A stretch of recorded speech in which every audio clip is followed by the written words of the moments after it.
সাতক্ষীরার ব্লিস হাসপাতালে অগ্নিকাণ্ডের ঘটনা ঘটেছে। আগুন নেভাতে কাজ করছে ফায়ার সার্ভিসের 3টি ইউনিট। এই মুহূর্তে সেখানে আছেন সহকর্মী গাজী ফরহাদ। সরাসরি যাচ্ছে তার কাছে। ফরহাদ, অগ্নিকাণ্ডের সবশেষ তথ্য সম্পর্কে আমাদেরকে বিস্তারিত জানাবেন।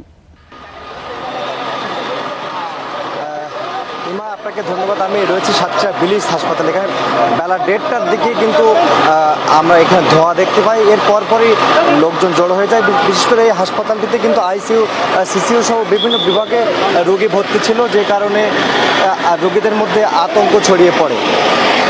এই মুহূর্তে আমরা এখানে ফায়ার সার্ভিসের 3টি ইউনিট প্রথম থেকে কাজ শুরু করেছিল, এখন আরও 3টি ইউনিট যুক্ত হয়েছে।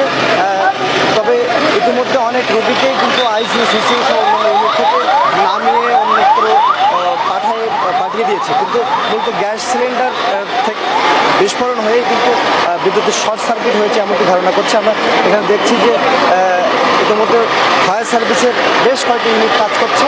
এর বাইরে এখানে বিজিবি, পুলিশ সহ অন্যান্যরা এখানে উদ্ধার কাজে কিন্তু নিয়োজিত হয়েছে।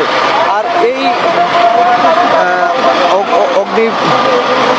এইটাকে কেন্দ্র করে এখানে কিন্তু শত শত মানুষের আমরা উপস্থিত দেখতে পাচ্ছি। তাদের মধ্যে একটি চাপ আতঙ্ক বিরাজ করছে। এবং এই যে হাসপাতাল, ব্লিস হাসপাতালের পাশেই সবগুলোতেই প্রায় এখানে হাসপাতালে এলাকাতে মতো হাসপাতাল সহ অন্যান্য